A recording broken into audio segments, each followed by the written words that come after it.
Hello, and welcome to Tacticware Business Insights. I'm Paul Fournier. Our topic is culture management, the road to greater profitability. If you like what you hear today, please subscribe or feel free to share this information with a colleague. If you'd like to learn more about business, I offer two resources. The first is available on Amazon Books, Anonymous Cultures, The Silent Majority. It's available on Kindle, paperback, hardback, or Audible. The second is totally free. I have many articles available for download at tacticware.com, and they're very helpful if you want a perspective that not many share, but works out very well for those that do. Our topic is culture management, the road to greater profitability. And please bear with me on the definition, but leadership approaches and systems to benchmark and advance organizational beliefs, behaviors, and business practices. This enables us to achieve employee, customer, and shareholder expectations. It impacts profitability in dramatic ways.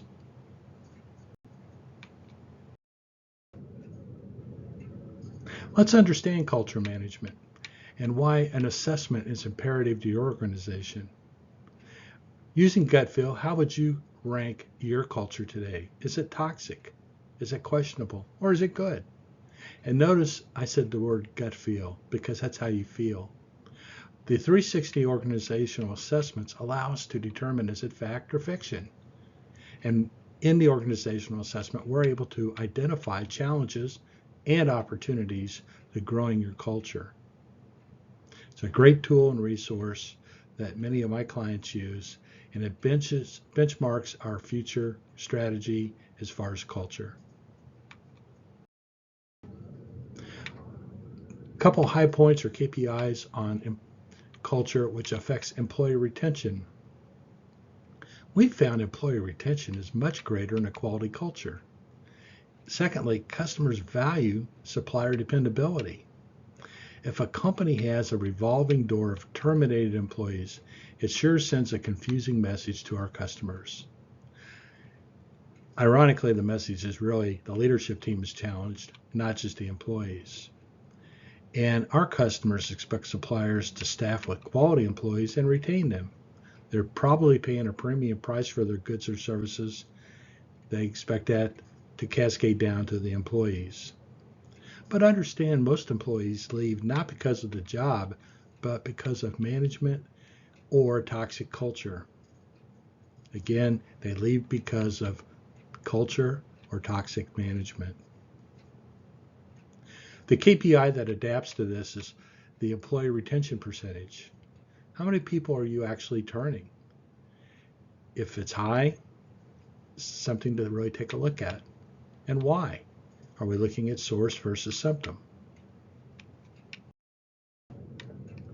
The second component of this is vision, mission, and core values. Employees absorb company culture on the very first day of employment. New employee orientation, onboarding, employee handbooks, training, and mentoring all influence cultural perception. The great surprise for employees is when they discover during that very first week of employment that these areas are either poorly planned or implemented or maybe non-existent. We're establishing cultural perception on the very first day of that new employee's employment. So the question becomes, do your company value statements really reflect the reality of your business? We talk the game, but do we really walk the talk? Another component is job descriptions. Job descriptions influence culture management in a large way. Accurate and realistic job descriptions empower culture and management. Unrealistic job descriptions create dysfunction and sometimes toxic environments. Here's the disconnect. Unrealistic performance expectations amplify the communication disconnect between management and employees.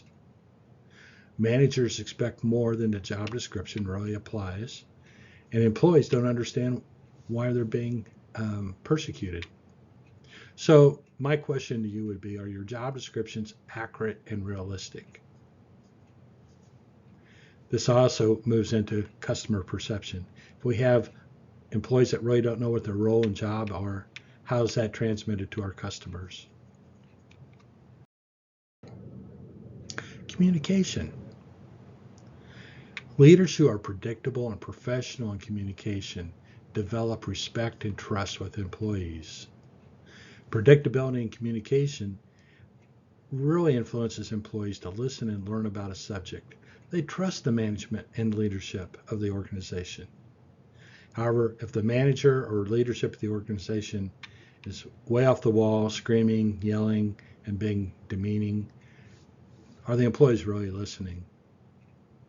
You know, leaders who are experts in packaging and communication of their goals and strategy and tactics simply achieve greater employee commitment.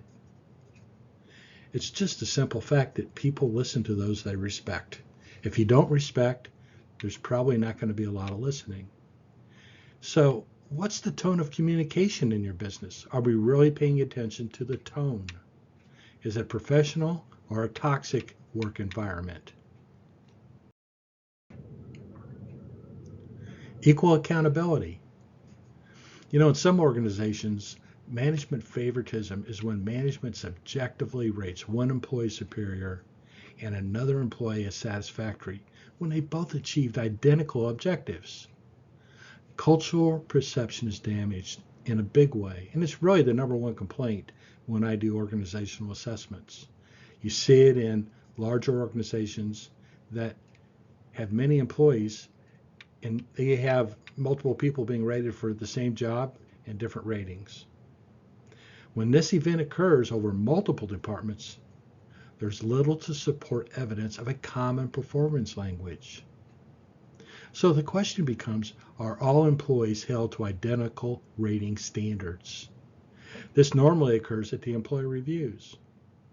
So if you have one manager rating somebody superior and another manager rating another subordinate at an average, what have we really accomplished other than to damage our culture?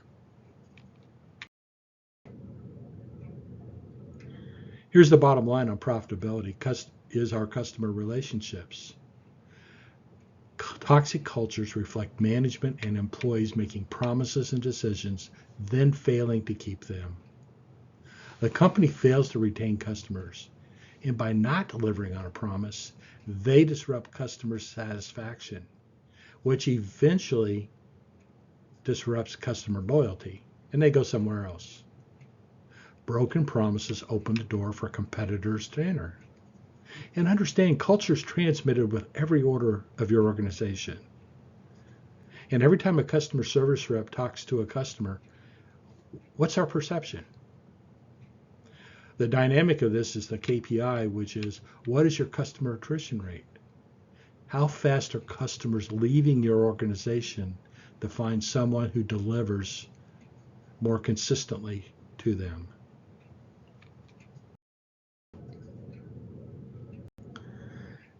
The topic of profit comes in because culture and profit actually go hand in hand. What we found is quality cultures are more profitable for several key reasons. Employees are more productive in a happy environment. Product and service quality is greater.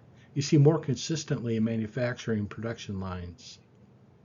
Employees take ownership of those lines because they want great quality products going to the customers.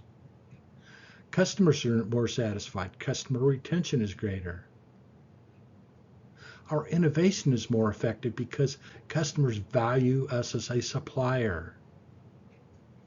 And our relationships are more effective. We all enjoy, when this occurs, a facilitating management. So what's the tone of communication in your business? Is it a quality culture becoming more profitable every year? I can tell you from a leadership standpoint, quality cultures achieve more strategic objectives with greater efficiency. But they also result in less stress, better teams, and greater financial predictability. And that's what leads us to organizational quality. It's about leadership, culture, effective strategy, and quality communication.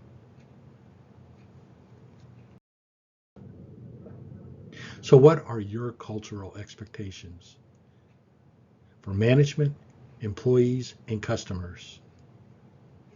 I assure you that your best top-line employees are looking to see how your organization compares with your major competitors. Everybody wants to do better. And do they want to work in an environment that's quality-driven or toxic?